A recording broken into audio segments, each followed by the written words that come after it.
नमस्ते, मैं चंद्रशेखर आप सभी को मैं अपने चैनल डिलीजेंट एकेडमी में स्वागत करता हूं। हम लोग बिहार एसएससी के लिए एक मैथ का सीरीज स्टार्ट किए थे, जिसमें हम लोग प्रत्येक दिन बिहार एसएससी में आए हुए मैथ का प्रीवियस ईयर क्वेश्चन और उस पर आधारित मैथ का क्वेश्चन कह रहे हैं। चलिए आज उस सीरीज में हम लोग आगे की तरफ चलते हैं। इससे पहले अगर आप मेरे चैनल पर नए हो तो चैनल को सब्सक्राइब कर लें और बेल आइकन को प्रेस करना बिल्कुल ना भूलें, ताकि आपको सबसे पहले लेटेस्ट नोटिफिकेशन मिलता रहे। चलिए अब हम लोग क्वेश्चन की तरफ चलते हैं। देखिए हमारा क्वेश्चन क्या दिया हुआ है। हमारा क्वेश्चन है बी कार्य समाप्त करने में ए तथा सी से 4 गुना समय लेता है। सी कार्य समाप्त करने में ए तथा बी से 2 गुना समय लेता है। यदि वे साथ मिलकर कार्य करें तो कार्य 24 दिन में समाप्त कर सकते हैं, तो प्रत्येक अकेला कितने दिन में कार्य समाप्त करेगा। अब देखिए मैं क्वेश्चन में क्या दिया हुआ है। हमें क्वेश्चन में दिया कि बी कार्य समाप्त करने में ए तथा सी से 4 गुना समय लेता है, तो हम यहाँ से बी और ए प्लस सी के समय का हम रेशियो निकाल सकते हैं। हम यहाँ से बी और ए प्लस सी के हम समय का रेशियो निकाल सकते हैं। अब देखिए हम यहाँ से अगर समय का रेशियो निकालेंगे तो उस कार्य को करने में बी को अगर 4 यूनिट समय लग रहा होगा तो ए प्लस सी को उस कार्य को करने में कितना समय लग रहा होगा, 1 यूनिट। अब देखिए अगर हमें समय का रेशियो पता चल गया तो हम यहाँ से इफिशियंसी का रेशियो निकाल सकते हैं। अब देखिए इफिशियंसी का रेशियो क्या हो जाएगा, समय का रेशियो का उल्टा हो जाएगा, यानी इफिशियंसी का रेशियो हो जाएगा 1:4 हो जाएगा। अब देखिए हमें क्वेश्चन में और क्या दिया हुआ है। हमें क्वेश्चन में दिया हुआ है किसी कार्य समाप्त करने में ए तथा बी से 2 गुना समय लेता है, तो हम यहाँ से सी और ए प्लस बी के समय का रेशियो निकाल सकते हैं। हम यहाँ से सी और ए प्लस बी के हम समय का रेशियो निकाल सकते हैं। अब देखिए उस कार्य को करने में सी को अगर 2 यूनिट समय लग रहा होगा तो ए प्लस बी को कितना समय लग रहा होगा, 1 यूनिट। अब देखिए हमें समय का रेशियो पता चल गया तो हम यहाँ से इफिशियंसी का रेशियो निकाल सकते हैं। इफिशियंसी का रेशियो क्या हो जाएगा, इसका उल्टा, यानी 1:2 हो जाएगा। अब देखिए अगर हम बी की इफिशियंसी में ए प्लस सी का इफिशियंसी ऐड कर दें तो यहाँ से हमारा क्या निकल के आ जाएगा, ए प्लस बी प्लस सी का इफिशियंसी निकल के आ जाएगा। हम इसे ऐड करेंगे तो ये हमारा क्या हो जाएगा, 5 यूनिट हो जाएगा। हम इसे ऐड करेंगे तो ये हमारा क्या हो जाएगा, 5 यूनिट।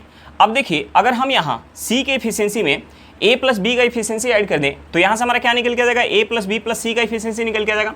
हम इसे ऐड करेंगे तो ये हमारा क्या हो जाएगा, 3 यूनिट। अब देखिए यहाँ हमारा ए प्लस बी प्लस सी का इफिशियंसी क्या निकल कर रहा है, 5 यूनिट, और यहाँ हमारा ए प्लस बी प्लस सी का इफिशियंसी क्या निकल कर रहा है, 3 यूनिट। तो हम सबसे पहले ए प्लस बी प्लस सी का इफिशियंसी बराबर करेंगे, यानी सबसे पहले हम इस 5 और 3 को बराबर करेंगे। अब देखिए इस 5 और 3 को बराबर करने के लिए अगर हम इस 5 में 3 से गुना कर लें और इस 3 में अगर हम 5 से गुना कर लें तो दोनों हमारा बराबर हो जाएगा, यानी ये भी हमारा हो जाएगा 15 यूनिट और ये भी कितना हो जाएगा, 15 यूनिट। अब देखिए अगर हम यहाँ 3 से गुना कर रहे हैं तो हमें इस रेशियो में 3 से गुना करना पड़ेगा। हम इस रेशियो में 3 से गुना करेंगे तो ये हमारा हो जाएगा 3:12 हो जाएगा, और हम इस रेशियो में अगर 5 से गुना करेंगे तो ये हमारा हो जाएगा 5:10 हो जाएगा। अब देखिए हमें क्वेश्चन में और क्या दिया हुआ है। हमें क्वेश्चन में दिया है कि यदि वे साथ मिलकर कार्य करें तो कार्य 24 दिन में समाप्त कर सकते हैं, यानी ए प्लस बी प्लस सी उस कार्य को साथ में मिलकर 24 दिन में कर सकते हैं। और यहाँ हमारा ए प्लस बी प्लस सी का इफिशियंसी क्या निकल के आएगा, 15 यूनिट। तो देखिए ए प्लस बी प्लस सी के इफिशियंसी में अगर हम उनके द्वारा लिए गए समय में गुना करेंगे तो हमारा टोटल वर्क निकल के आ जाएगा। तो देखिए ए प्लस बी प्लस सी का इफिशियंसी क्या है, 15 यूनिट। हम 15 में उनके द्वारा लिए गए समय से, यानी समय कितना ले रहे हैं, 24 दिन का समय से हम गुना करेंगे तो हमारा क्या निकल के आ जाएगा, टोटल वर्क निकल के आ जाएगा। अब देखिए इस टोटल वर्क को अगर ए करेगा तो कितना समय लगेगा, बी करेगा तो कितना समय लगेगा, और सी करेगा अकेले तो कितना समय लगेगा, हमें उस समय को निकालना है। तो देखिए बी का इफिशियंसी क्या है, बी का इफिशियंसी क्या है, 3 यूनिट। बी का इफिशियंसी क्या है, बी का इफिशियंसी है 3 यूनिट। तो देखिए बी जो है अगर 3 यूनिट इफिशियंसी के साथ 15 × 24 यूनिट काम करेगा तो कितना समय लग जाएगा, यानी हम इस टोटल काम में बी के इफिशियंसी से भाग देंगे। तो देखिए हम इसमें अगर 3 से भाग देंगे तो 3 से 15 कितने बार में जाएगा, 5 बार में। हम 24 में अगर 5 से गुना करेंगे तो ये हमारा हो जाएगा 120 दिन। ये हमारा क्या हो जाएगा, 120 दिन। अब देखिए सी का इफिशियंसी क्या है, सी का इफिशियंसी क्या है, 5 यूनिट। सी का इफिशियंसी क्या है, 5 यूनिट। अब देखिए सी जो है 5 यूनिट इफिशियंसी के साथ अगर 15 × 24 यूनिट काम करेगा तो कितना समय लग जाएगा, यानी हम इस टोटल काम में अगर सी की इफिशियंसी से भाग देंगे तो हमारा सी का समय निकल के आ जाएगा। तो देखिए हम इसमें अगर 5 से भाग देंगे तो 5 से 15 कितने बार में जाएगा, 3 बार में। हम 24 में अगर 3 से गुना करेंगे तो ये हमारा क्या हो जाएगा, 72 दिन हो जाएगा। अब देखिए बी का इफिशियंसी क्या है, 3 यूनिट। सी का इफिशियंसी क्या है, 5 यूनिट, और ए प्लस बी प्लस सी का इफिशियंसी क्या है, 15 यूनिट। यानी यहाँ से हमारा ए का इफिशियंसी क्या हो जाएगा, यहाँ से हमारा ए का इफिशियंसी हो जाएगा 7 यूनिट। अब देखिए 7 यूनिट इफिशियंसी के साथ अगर ए 15 × 24 यूनिट काम करेगा तो कितना समय लग जाएगा। तो देखिए ये 7 से नहीं कटने वाला है, तो हम अगर 24 में अगर 15 से गुना करेंगे तो ये हमारा क्या हो जाएगा, 24 में अगर हम 10 से गुना करेंगे तो 240, 24 में अगर हम 5 से गुना करेंगे तो 120, 240 में 120 ऐड करेंगे, ये हमारा कितना हो जाएगा 360। अब देखिए टोटल काम कितना है 360, और ए जो है एक दिन में यानी ए का इफिशियंसी कितना है 7 यूनिट। तो देखिए 7 यूनिट इफिशियंसी के साथ 360 यूनिट काम करने में कितना समय लग जाएगा, 360 बटा 7 दिन का समय लग जाएगा। अब देखिए 360 बटा 7 को हम क्या लिख सकते हैं, हम यहाँ लिख लेते हैं, हम इसे क्या लिख सकते हैं, हम इसे लिख सकते हैं, अगर इसे 7 से काटेंगे तो ये 7 से कितने बार में जाएगा, ये 7 से चला जाएगा, यहाँ हमारा नहीं आ पाएगा, हम यहाँ लिख लेते हैं। देखिए अगर हम इसे 7 से काटेंगे तो ये 7 से कितने बार में जाएगा, 5 बार में, 7 से 5 बार में जाएगा, हाथ में 1, ये हमारा कितना हो जाएगा 10 हो जाएगा, 10 7 से कितने बार में जाएगा, 1 बार में, हाथ में क्या आ जाएगा 3 आ जाएगा, बटा क्या हो जाएगा 7, यानी ए जो है उस काम को कितना दिन में कर पाएगा, 51 से 3 बटा 7 दिन में कर पाएगा। हमारा आंसर क्या निकल के आ गया कि बी उस काम को 120 दिन में कर सकता है, सी उस काम को 72 दिन में कर सकता है, और ए जो है उस काम को 51 से ही 3 बटा 7 दिन में कर सकता है। चलिए क्वेश्चन समझ में आ गया होगा, नेक्स्ट क्वेश्चन पे चलते हैं। देखिए हमारा क्वेश्चन क्या दिया हुआ है, हमारा क्वेश्चन है एक व्यक्ति एक डेस्कटॉप तथा लैपटॉप 70,000 रुपये में खरीदता है। वह डेस्कटॉप को 12% हानि तथा लैपटॉप को 23% लाभ पर बेचता है। वह कुल 72,100 रुपये प्राप्त करता है। दोनों वस्तुओं की कीमत का अंतर ज्ञात करें। हमें क्या निकालना है, दोनों वस्तुओं की कीमत का अंतर निकालना है। अब देखिए वह खरीद कितने में रहा है, वह खरीद रहा है 70,000 रुपये में, खरीद कितने में रहा है 70,000 रुपये में, और बेचने पर उसे प्राप्त कितना हो रहा है 72,100 रुपया। बेचने पर उसे प्राप्त कितना हो रहा है 72,100 रुपया प्राप्त हो रहा है। देखिए उसे कितना का प्रॉफिट हो गया, खरीद के कितने में लेके आया था 70,000 रुपये में, और बेचने पे उसे प्राप्त कितना हो रहा है 72,100 रुपया, यानी उसे प्रॉफिट कितने का हो गया 2,100 रुपये का प्रॉफिट हो गया। कितने पर 70,000 रुपये पर, 70,000 रुपये पर गुने हम 100 करेंगे तो उसका क्या निकल के आ जाएगा, ओवरऑल प्रॉफिट परसेंट निकल के आ जाएगा। अब देखिए हम यहाँ से 2 जीरो से 2 जीरो काट सकते हैं, हम इस 2 जीरो से 2 जीरो को काट सकते हैं। 7 से 21 कितने बार में जाएगा 3 बार में, यानी यहाँ से हमारा ओवरऑल प्रॉफिट परसेंट क्या निकल के आएगा 3% निकल के आ गया। अब देखिए हमें क्वेश्चन में दिया हुआ है कि डेस्कटॉप को 12% हानि पर बेच रहा है, लैपटॉप को 23% लाभ पर बेच रहा है, और ओवरऑल उसे 3% का लाभ हो रहा है। तो देखिए जब हम यहाँ एलिगेशन लगाएंगे तो जो हमें नीचे रेशियो प्राप्त होगा, रेशियो किसका प्राप्त होगा, कीमत का। अब देखिए हमें क्वेश्चन में दिया हुआ है, कि डेस्कटॉप को 12% हानि पर बेच रहा है, 12% हानि पर बेच रहा है, लैपटॉप को 23% लाभ पे बेच रहा है, और ओवरऑल 3% का लाभ हो रहा है। तो हम यहाँ एलिगेशन लगाएंगे। तो देखिए जब हम एलिगेशन लगाते हैं तो बड़े में से हम छोटे को माइनस करते हैं। अब देखिए प्लस का 23 क्या है हमारा, प्लस के 3 से बड़ा है, यानी हम 23 में से 3 माइनस करेंगे, ये हमारा क्या हो जाएगा 20 हो जाएगा। अब देखिए यहाँ हमारा क्या है माइनस का 12, और यहाँ क्या है प्लस का 3, यानी माइनस के 12 से प्लस का 3 हमारा 12 है, यानी हम माइनस करेंगे यहाँ प्लस के 3 में से माइनस करेंगे माइनस का 12, ये हमारा क्या हो जाएगा, ये हमारा हो जाएगा 15 हो जाएगा। अब देखिए हम इसे 5 से काट सकते हैं, ये 5 से जाएगा 4 बार में, और ये 5 से कितने बार में जाएगा 3 बार में, यानी यहाँ से हमारा कीमत का रेशियो क्या निकल के आ गया 4:3 निकल के आ गया। यानी डेस्कटॉप का कीमत अगर 4 यूनिट होगा तो लैपटॉप का कीमत कितना होगा 3 यूनिट, यानी टोटल जो है कीमत कितना हो गया 7 यूनिट, टोटल कीमत कितना हो गया 7 यूनिट। और हमें क्वेश्चन में कीमत क्या दिया हुआ है, हमें क्वेश्चन में इस 7 यूनिट का वैल्यू हमें क्वेश्चन में क्या दिया है 70,000 रुपया। 7 यूनिट का वैल्यू हमें क्वेश्चन में क्या दिया 70,000 रुपया दिया, और हमसे पूछ रहा है दोनों के कीमत का अंतर पूछ रहा है। तो देखिए दोनों के कीमत का अंतर क्या हो जाएगा, एक का कीमत अगर 4 यूनिट है तो दूसरे का क्या है 3 यूनिट, यानी अंतर क्या हो जाएगा 1 यूनिट। अब देखिए 7 यूनिट का वैल्यू क्या है 70,000 रुपया है, तो हम यहाँ से 1 यूनिट का वैल्यू निकाल सकते हैं। 1 यूनिट का वैल्यू क्या हो जाएगा, 1 यूनिट का वैल्यू हो जाएगा 10,000 रुपया, यानी अंतर हमारा क्या निकल के आ गया 10,000 रुपया निकल के आ गया। चलिए क्वेश्चन समझ में आ गया होगा, नेक्स्ट क्वेश्चन पे चलते हैं। देखिए हमारा क्वेश्चन क्या दिया हुआ है, हमारा क्वेश्चन है जब एक वस्तु को निश्चित विक्रय मूल्य के 3/4 भाग पर बेचा जाता है तो 28% की हानि होती है। जब वस्तु विक्रय मूल्य के 4/3 भाग पर बेची गई हो तो लाभ प्रतिशत की गणना करें। हमें क्या निकालना, लाभ प्रतिशत निकालना है। तो हम सबसे पहले वस्तु का विक्रय मूल्य कुछ मान लेते हैं। अब देखिए हम वस्तु का विक्रय मूल्य क्या माने ताकि हमारा क्वेश्चन जो है आसानी से बन जाए। तो हम वस्तु का विक्रय मूल्य 3 और 4 का हम एलसीएम मान लेते हैं। तो देखिए 3 और 4 का एलसीएम क्या हो जाएगा 12 हो जाएगा, तो हम वस्तु का विक्रय मूल्य 12 यूनिट मान लेते हैं। अब देखिए एक बार वस्तु को जो है 3/4 पे बिका जा रहा है, एक बार वस्तु जो है 3/4 पे बिक रही है, और दोबारा वस्तु जो है 4/3 पे बिक रही है। तो देखिए इस 12 का अगर हम 3/4 निकालेंगे तो ये हमारा क्या हो जाएगा 9 यूनिट हो जाएगा, और इस 12 का 4/3 निकालेंगे तो ये हमारा क्या हो जाएगा 16 यूनिट। यानी एक बार वस्तु जब 9 यूनिट में बिक रही है तो 28% का हानि हो रहा है। तो हमसे पूछ रहा है कि जब वस्तु 16 यूनिट में बिकेगी तो कितने प्रतिशत का लाभ होगा। अब देखिए वस्तु का जो क्रय मूल्य होगा वो अपने आप में क्या होगा 100%। तो जब वस्तु 9 यूनिट में बिक रही है तो 28% का हानि हो रहा है, यानी बेचने पे उसे कितना प्राप्त हो रहा होगा 28% का हानि हो रहा है। इसका मतलब होगा कि बेचने पे उसे 72% प्राप्त हो रहा होगा। यानी इस 9 यूनिट का वैल्यू क्या है, इस 9 यूनिट का वैल्यू 72% है। अब देखिए हमें 9 यूनिट का वैल्यू पता है तो हम यहाँ से 16 यूनिट का वैल्यू निकाल सकते हैं। अब देखिए इस 9 में अगर हम 8 से गुना करेंगे तो ये हमारा क्या हो जाएगा 72 हो जाएगा।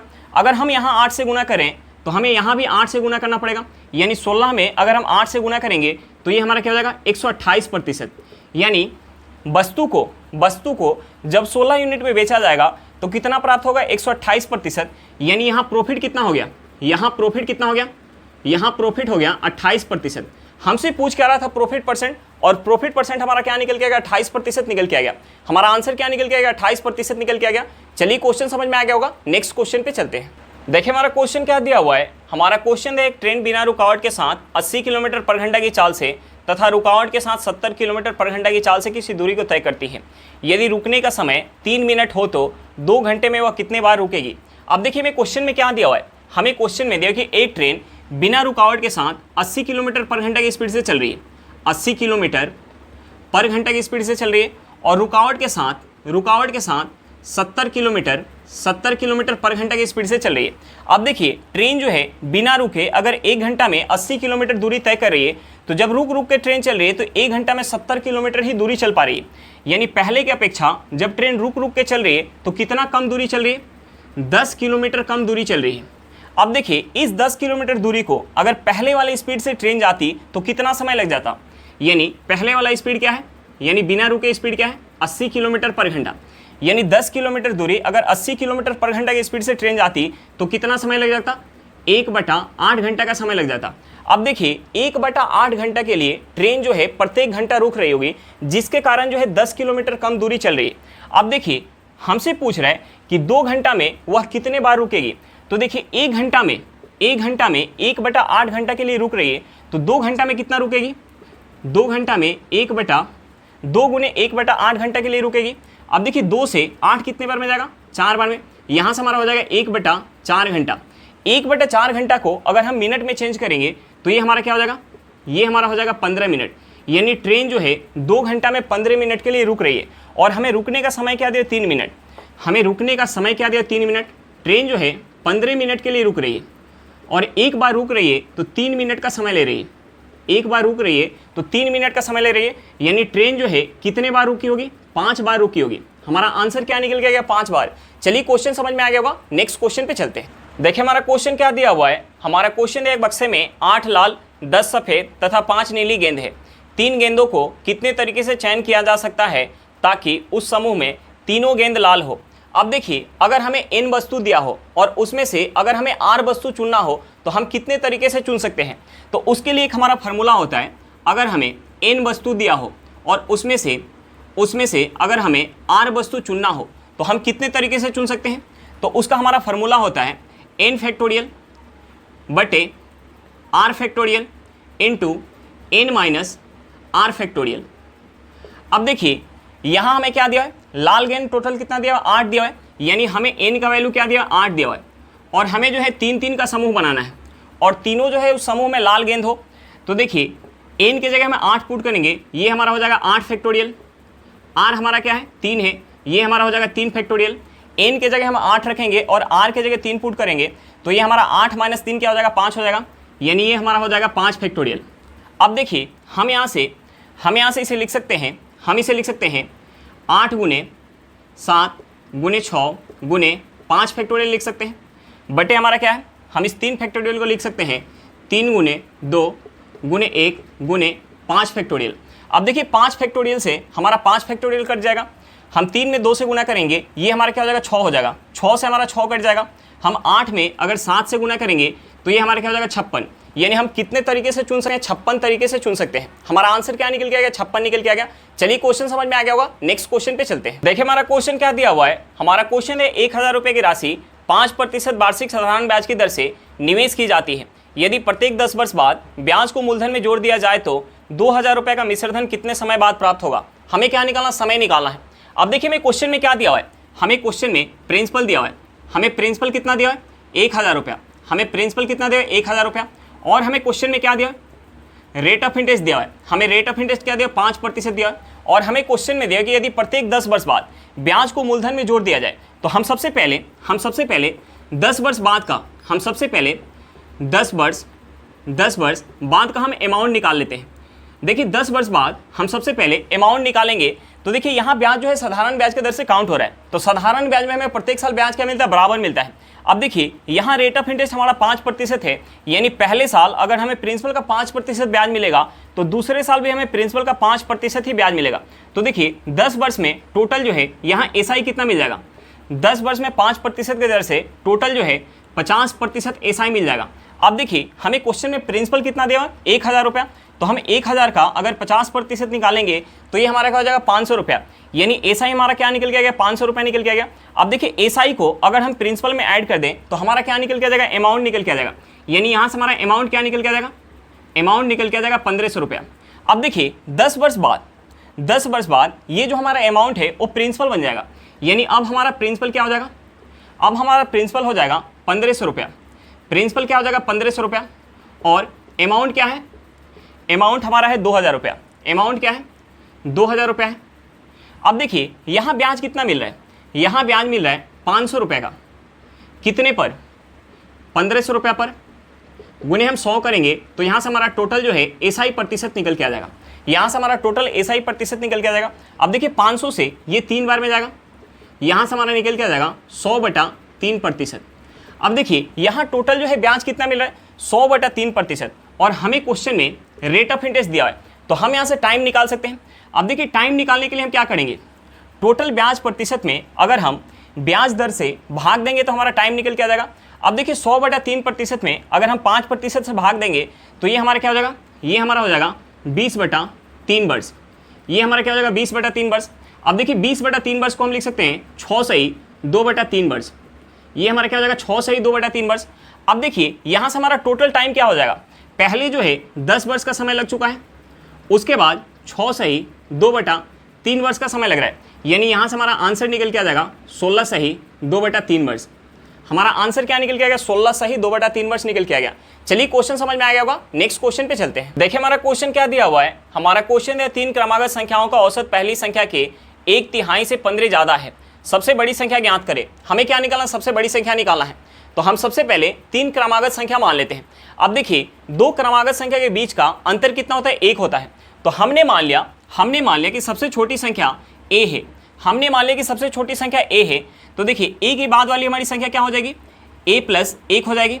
उसके बाद वाली संख्या क्या हो जाएगी, उसके बाद वाली संख्या हो जाएगी a+2 हो जाएगी। अब देखिए हमने तीनों क्रमागत संख्या मान लिया तो हमें क्वेश्चन में दिया हुआ है कि तीनों क्रमागत संख्या का औसत पहली संख्या के 1/3 से 15 ज़्यादा है। अब देखिए 3 क्रमागत संख्या का अगर हमें औसत निकालना है तो औसत क्या हो जाएगा, जो संख्या हमारी बीच में होगी, यानी हमारा औसत क्या हो जाएगा, औसत हो जाएगा a+1। अब देखिए हमें क्वेश्चन में दिया हुआ है कि तीनों क्रमागत संख्या का औसत पहली संख्या के 1/3 से 15 ज़्यादा है। पहली संख्या के 1/3 से 15 ज़्यादा है। तो देखिए हम यहाँ से लिख सकते हैं पहली संख्या का अगर 1/3 निकालेंगे तो ये हमारा हो जाएगा a/3, और इसमें अगर हम 15 ऐड कर देंगे तो ये किसके बराबर हो जाएगा, औसत के बराबर हो जाएगा। अब देखिए हम यहाँ से अगर a/3 को अगर हम इस साइड लेके आ जाए तो हमारा प्लस में तो माइनस में हो जाएगा। यानी यहाँ से हमारा हो जाएगा a-a/3, और इस 1 को अगर हम उस साइड लेके जाएंगे तो हमारा प्लस में तो माइनस में हो जाएगा। यानी ये हमारा हो जाएगा 15 -1 हो जाएगा। अब देखिए हम यहाँ अगर माइनस करेंगे, हम यहाँ माइनस करेंगे तो ये हमारा हो जाएगा 2a/3, और यहाँ हम माइनस करेंगे तो ये हमारा क्या हो जाएगा, 14 हो जाएगा। अब देखिए 2 से 14 कितने बार में जाएगा, 7 बार में। हम यहाँ से क्रॉस गुना करेंगे, तो यहाँ से हमारा a = क्या निकल के आ जाएगा, यहाँ से हमारा a = निकल के आ जाएगा 21। अब देखिए a हमने क्या मान के रखा है, सबसे छोटी क्रमागत संख्या, और हमसे पूछ के रहा है सबसे बड़ी क्रमागत संख्या। यानी हमसे पूछ रहा है 2 का वैल्यू पूछ रहा है, तो देखिए a प्लस 2 का वैल्यू क्या हो जाएगा, a इक्वल टू हमारा क्या है 21 है, तो a प्लस 2 हमारा क्या हो जाएगा 23 हो जाएगा। यानी हमारा आंसर क्या निकल के आ गया, 23 निकल के आ गया। चलिए क्वेश्चन समझ में आ गया होगा, नेक्स्ट क्वेश्चन पे चलते हैं। देखिए हमारा क्वेश्चन क्या दिया हुआ है, हमारा क्वेश्चन है किसी चुनाव में 2 उम्मीदवार भाग लेते हैं, 20% मत अवैध घोषित हुए, जीतने वाला प्रत्याशी वैध मतों का 70% प्राप्त करता है तथा 9600 मतों से जीतता है। कुल पंजीकृत मतदाता ज्ञात करें। हमें क्या निकालना है, कुल पंजीकृत मतदाता निकालना है। तो हम यहाँ कुल पंजीकृत मतदाता का संख्या कुछ मान लेते हैं। हमने मान लिया कि जो कुल संख्या है वो 100 यूनिट है। हमने मान लिया कि जो कुल संख्या है वो 100 यूनिट है। तो देखिए मैं क्वेश्चन में क्या दिया कि 20% मत जो है अवैध घोषित हुए। तो देखिए 100 का 20% मत अगर अवैध हो जाएगा तो 100 का 20% कितना हो जाएगा, 20 हो जाएगा। यानी वैध मत कितना हो जाएगा, 80 यूनिट। अब देखिए हमें क्वेश्चन में आगे क्या दिया हुआ है कि जीतने वाला प्रत्याशी वैध मतों का 70% प्राप्त करता है। यानी जीतने वाला इस 80 यूनिट का 70% प्राप्त करेगा। तो 80 यूनिट का 70% कितना हो जाएगा, 56 यूनिट। अब देखिए जीतने वाले को 80 में से अगर 56 यूनिट मिल गया तो हारने वाले को शेष मिलेगा। तो देखिए 80 में से अगर 56 माइनस करेंगे तो ये हमारा क्या हो जाएगा, 24 यूनिट। अब देखिए जीतने वाले को अगर 56 यूनिट मिल रहा है तो हारने वाले को कितना मिल रहा है, हारने वाले को 24 यूनिट मिल रहा है। यानी जीतने वाला यहाँ जो है कितने मत से जीत रहा है, जीतने वाला यहाँ 32 यूनिट मत से जीत रहा है, 32 यूनिट मत से जीत रहा है। लेकिन हमें क्वेश्चन में क्या दिया हुआ है, हमें क्वेश्चन में दिया है कि 9600 मतों से जीत रहा है। यानी इस 32 यूनिट का वैल्यू हमें क्वेश्चन में क्या दिया, 9600। तो हम यहाँ से 1 यूनिट का वैल्यू निकाल सकते हैं। 1 यूनिट का वैल्यू क्या हो जाएगा, 300 हो जाएगा।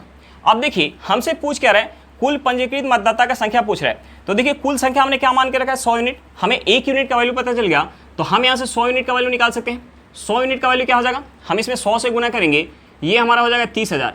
यानी यहाँ से हमारा आंसर क्या निकल के आ गया, 30,000 निकल के आ गया। चलिए क्वेश्चन समझ में आ गया होगा, नेक्स्ट क्वेश्चन पे चलते हैं। देखिए हमारा क्वेश्चन क्या दिया हुआ है, हमारा क्वेश्चन है 2100 रुपये की राशि 3000 पुरुषों एवं महिलाओं के बीच इस प्रकार बांटी गई कि प्रत्येक पुरुष को 1 रुपया और प्रत्येक महिला को 50 पैसे प्राप्त हुए। पुरुषों की संख्या है, हमें क्या निकालना है, पुरुषों की संख्या निकालना है।